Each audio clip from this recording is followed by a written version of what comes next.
Hallelujah. প্রত্যেকজনকে জয় যিশু। প্রভু সবজনকে আশীষ দিক। প্রত্যেকজনের জীবনে পরমেশ্বর বড় চমৎকার করুক এবং যতজন আমাকে শুনছো, যতজন আমাকে দেখছো, সদাপ্রভু প্রত্যেকজনের ঘর পরিবারকে আলোকিত করুক। এবং দেখো, আজ এক নতুন এপিসোড তোমাদের সামনে। আজ আমি তোমাদের সঙ্গে কথা বলতে চাই সুখ এবং শান্তি নিয়ে। আমরা যদি দেখি আজ খ্রিস্ট জীবনযাপন যারা করছো, যারা খ্রিস্টেতে বিশ্বাসী, যারা খ্রিস্টেতে অনেক আনন্দিত আছো, আমি তোমাদের কাছে এই বাক্য বলতে চাই, তোমাদের কাছে আজকে সুসমাচার দিতে চাই। দেখো, এই সুখ শান্তির সুসমাচার যা অনেক আগে নিয়ে যাবে তোমাদেরকে। এবং যারা যারা আজকে অশান্তির মধ্যে আছো, যারা যারা আজ দুঃখের মধ্যে আছো, কষ্টের মধ্যে আছো, তৈরি হয়ে যাও কি এই বাক্য তোমাকে আগে নিয়ে যাবে। এই বাক্য তোমাকে অনেক পরমেশ্বরের প্রেজেন্সকে অনুভব করাবে। কারণ বাক্য আমাদেরকে আনন্দ দেয়, বাক্য আমাদেরকে জীবন দেয়, বাক্য আমাদেরকে প্রচুর দিক থেকে সাহায্য করেন এবং মনের শক্তি যোগায়।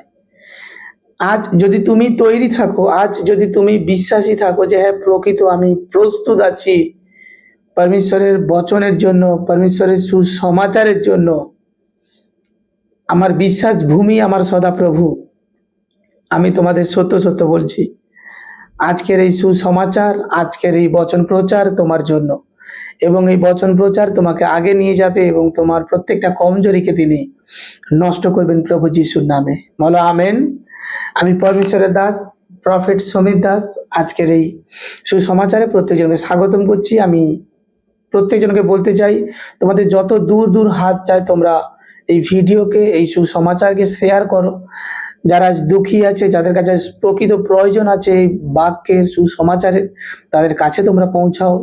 যত দূর তোমাদের হাত চায়, প্রত্যেকটা ব্যক্তির কাছে তোমরা এই সুসমাচারকে পৌঁছে দাও, যেন তারা আজ পরমেশ্বরের সুসমাচারকে জানতে পারে, প্রভুর সুসমাচারকে তারা পায় এবং পরমেশ্বরের মেসেজকে যেন তারা জানতে পারে। তাদের জীবন থেকে তারা যেন সেই অশুভ সংগতিকে নষ্ট করতে পারে। হালেলুয়া। কারণ দেখো, এই অশুভ সংগতি, সদাপ্রভু আমাদেরকে এই অশুভ সংগতি থেকে কিন্তু বের করে নিয়ে এসেছেন। হ্যাঁ, যখনই তিনি আমাদেরকে বিশ্বাসী করিয়েছেন, তিনি কিন্তু আমাদেরকে অশুভ সংগতি থেকে বের করে এনে এক মুক্তির পথ দিয়েছেন, এক মুক্তির পেয়ালা দিয়েছেন, এক মুক্তির দেহ দিয়েছেন, যে দেহ প্রভু যিশু। আজ আমি প্রত্যেক জনের কাছে বলতে চাই, যতজন তোমরা আমাকে শুনছো এবং দেখছো, বচনকে শুরু থেকে শেষ পর্যন্ত দেখো। আর দেখো, সত্যি এই বচন তোমাকে শান্তিতে, অতি শান্তিতে রাখবে, অনেক আগে তোমাকে রাখবে। আমি যদি বচন দেখি, যোহন তার 16 অধ্যায় 33, দেখো সেখানে বচন লেখা আছে, এই সমস্ত তোমাদিগকে বলিলাম যেন তোমরা আমাতে শান্তি প্রাপ্ত হও। জগতে তোমরা ক্লেশ পাইতেছ, কিন্তু সাহস করো, আমি জগৎকে জয় করিয়াছি। আজ আমার প্রিয় সন্তানেরা, আজ যতজন শুনছো, যতজন দেখছো, এটা মনে রেখো কি বাক্যে আগে থেকে ভবিষ্যৎবাণী হয়ে আছে যে আজ হয়তো তোমরা ক্লেশের মধ্যে দিয়েই চলছো, কিন্তু দেখো আমি জগৎকে জয় করে এসেছি, তোমরাও জয়ী হবে, তোমরা নষ্ট হবে না, তোমাদেরকে নষ্ট করার কারোর ক্ষমতা নেই। কারণ তোমরা অন্য কারোর নয়, জীবন্ত প্রভু যিশুর নামে বিশ্বাসী।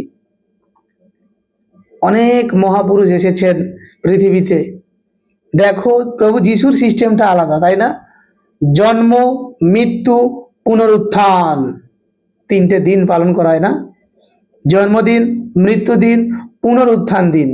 তিনি সশরীরে জীবিত হয়েছেন। আজ আমার খ্রিস্ট বিশ্বাসীরা, আমি তোমাদের সত্য সত্য বলছি, খ্রিস্ট জীবিত হয়েছেন তোমার আমার জন্য। খ্রিস্ট আমাদের থেকে দূরে নেই। খ্রিস্ট সদা সর্বদা আমাদেরকে সাহায্য করতেছেন। খ্রিস্ট সদা সর্বদা আমাদেরকে প্রচুর রূপে আগে নিয়ে যাচ্ছেন। আমার প্রিয়, তোমরা তাকিয়ে দেখো তার পবিত্র বাণী, তার অভিষিক্ত বাক্য আমাদেরকে কত আগে নিয়ে যায়। ঈশ্বর তিনি প্রেমময়। ঈশ্বর কখনো কোন মনুষ্যকে ধোঁকা দেয় না।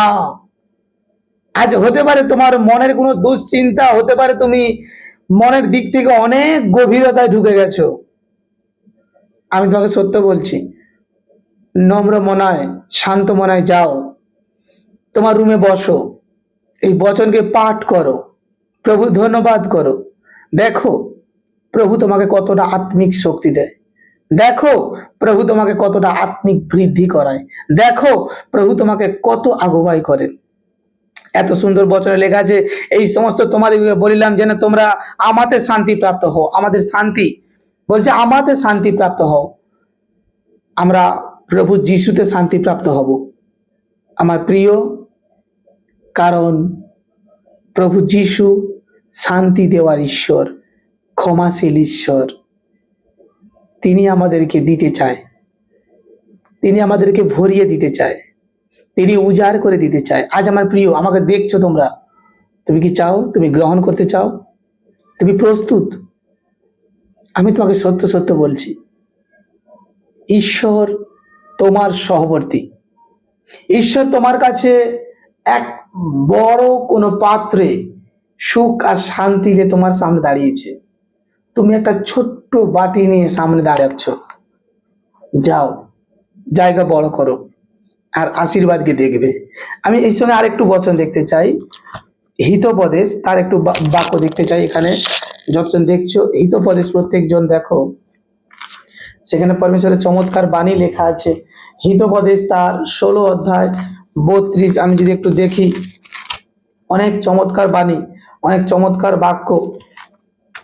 দেখো হিতোপদেশ 16 অধ্যায় 32 লেখা আছে, যে ক্রোধে ধীর সে বীর হইতেও উত্তম, নিজ আত্মার শাসনকারী নগর জয়কারী হইতেও শ্রেষ্ঠ।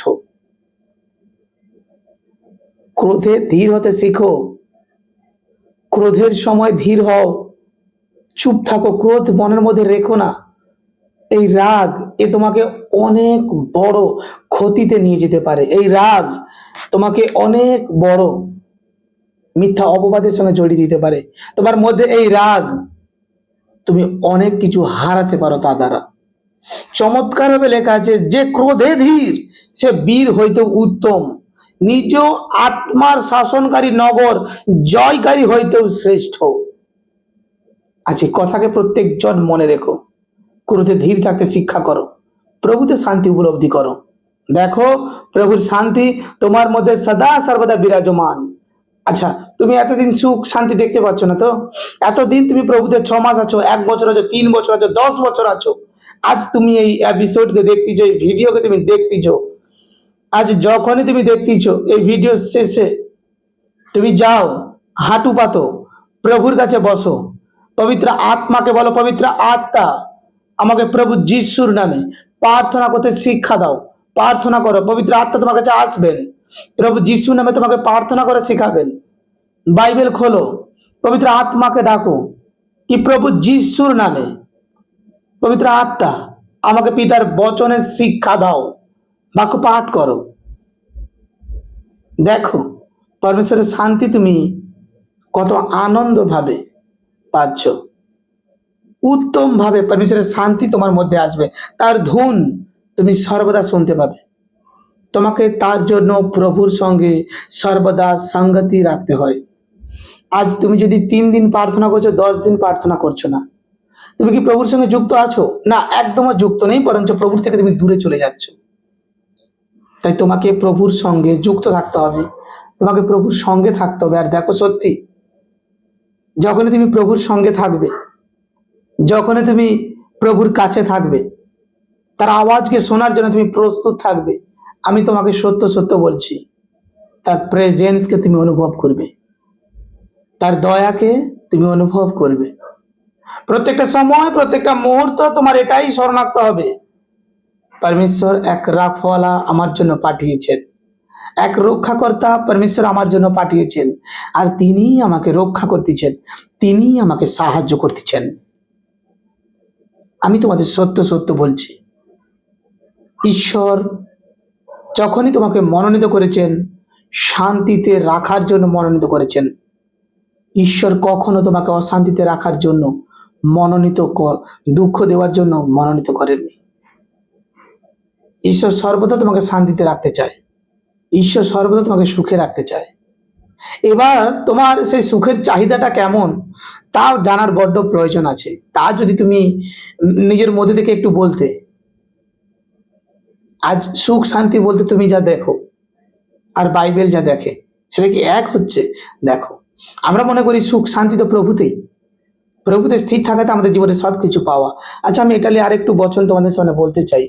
যতজন আমাকে শুনতেছো দেখছো, দেখো আমি আরেকটু বচন বলতে চাই তোমাদের সামনে। ফিলিপিও তার 4 অধ্যায় 6 এবং 7, সেখানে বচনে লেখা আছে, দেখো, কোনো বিষয় ভাবিত হইও না, কিন্তু সর্ববিষয়ে প্রার্থনা ও বিনতি দ্বারা ধন্যবাদ সহকারে তোমাদের যা যা সকল ঈশ্বরকে জ্ঞাত কর, তাহাতে সমস্ত চিন্তার অতীত যে ঈশ্বরের শান্তি তাহা তোমাদের হৃদয় ও মন খ্রিস্ট যিশুতে রক্ষা করিবে। আজ আমার প্রিয় প্রত্যেকটা সন্তান এটা মনে রেখো, কোনো কিছু বিষয়ে আমরা ভাবিত হয়ে কিছু করতে পারি না, কিন্তু ওই বিষয়গুলোকে যদি আমরা প্রার্থনায় তুলে ধরি, ওই বিষয়গুলোকে যদি আমরা প্রার্থনাতে বদলে দেই, আমার প্রিয়, আমি তোমাদের সত্য সত্য বলছি, উত্তম রাস্তা, উত্তম গেটকে আমরা দেখব। যে দরজা এতদিন বন্ধ হয়ে গেছিল তা দেখো আজ থেকে হয়তো তোমার জন্য খুলে দিচ্ছে পরমেশ্বর। তোমার মনের দূর দূর পর্যন্ত যে গভীর চিন্তা তোমাকে সে আশীর্বাদ পেতে চাপা ফেলে দিয়েছিল, আজ হয়তো এই বাক্যই তোমাকে সে আশীর্বাদের সম্মুখীন আবার করতেছে। তবে তার জন্য তোমাকে প্রার্থনা করতে হবে, তোমাকে বচন পাঠ করতে হবে। আজ দেখো, তুমি আমাকে শুনতেছো, দেখতেছো, তোমার মধ্যে এক শান্তি অনুভব হচ্ছে, পরমেশ্বরের দয়ার অনুভব হচ্ছে। আজ হবে না কেন? তুমি যে এক মনে শুরু থেকে শেষ পর্যন্ত তার প্রচারকে শুনতেছ, তার বাক্যকে দেখতেছ, এবং চমৎকার বচনে লেখা আছে, কোনো বিষয় ভাবিত হইও না, কিন্তু সর্ব বিষয়ে প্রার্থনা ও বিনতি দ্বারা ধন্যবাদ সহকারে তোমাদের যা যা সকল ঈশ্বরকে জ্ঞাত করো। আজ যদি এই শিক্ষা তোমার মধ্যে থাকে, কখনো তোমার মধ্যে থেকে সুখ শান্তি দূরে যাবে না। আমি ভবিষ্যৎবাণী করছি তোমার জন্য, কখনো তুমি আর অভাবে পড়বে না, কখনো কোনো দুঃখ তোমাকে আর নাড়া দেবে না, কখনো কোনো সংকট আর তোমাকে আর বারবার সমস্যায় ফেলবে না, কখনো কোনো সংকট তোমাকে আর সমস্যায় ফেলবে না, কোনো চিন্তা তোমাকে আর দুষ্কর্ম করতে বাধ্য করবে না। আজকের এই বচন তোমাকে 30 নয়, 60 নয়, 100 গুণা অভিষেক করে দিচ্ছে প্রভু যিশুর নাম নামে। আজকের এই বাক্য তোমার ঘর পরিবারকে আলোকিত করে দিচ্ছে প্রভু যিশুর নামে। আজ বিশ্বাস রাখো, ভরসা রাখো কি আমার জীবন্ত ঈশ্বর তিনি আমার উপরে দয়া করে দিয়েছেন। আজ এই বচন দ্বারা আমার পিতা আমার উপরে কৃপা করেছেন। আজ এই বাক্য দ্বারা আমার প্রভু আমার উপরে দয়া করেছেন। আজ থেকে আমি আর দুঃখী নয়, আজ থেকে আমি আর সংকটাপন্ন নয়, আজকের পর থেকে আমি সুখী ব্যক্তি, আজকের পর থেকে আমি শান্তি প্রিয় ব্যক্তি, আজকের পর থেকে পরমেশ্বরের জালাল আমার উপরে আছে, আজকের পর থেকে পরমেশ্বরের অনুগ্রহ আমার উপরে আছে, আজকের পর থেকে পরমেশ্বরের প্রেজেন্স আমার মধ্যে আছে, আজকের পর থেকে আমি ইহবার, আজকের পর থেকে আমি পবিত্র আত্মার সহযোগী, পবিত্র আত্মা আমাকে সর্বদা আজকের পর থেকে সাহায্য করতেছেন। তোমার আমেন উঁচা চাই চার্জ, তোমার অঙ্গীকারে এইভাবে হওয়া চাই চার্জ। আমি তোমাকে সত্য সত্য বলছি, তুমি যখনই অঙ্গীকারে দৃঢ় থাকবে, ঐক্যবদ্ধ থাকবে, কোনো ক্ষমতা নেই তোমাকে নাড়া দিয়ে যায়। বলো আমেন। প্রভু তোমাকে আশীষ দিক, তোমার ঘর পরিবারকে আলোকিত করুক। আমি পরমেশ্বরের দাস প্রফেট সমীর দাস তোমাকে আশীর্বাদ করি, তোমার ঘর পরিবার আরো আলোকিত হোক, তোমার প্রত্যেকটা অভাব মুছে যাক প্রভু যিশুর নামে, তোমার বাড়িতে সুখ শান্তি হোক প্রভু যিশুর নামে। আমেন।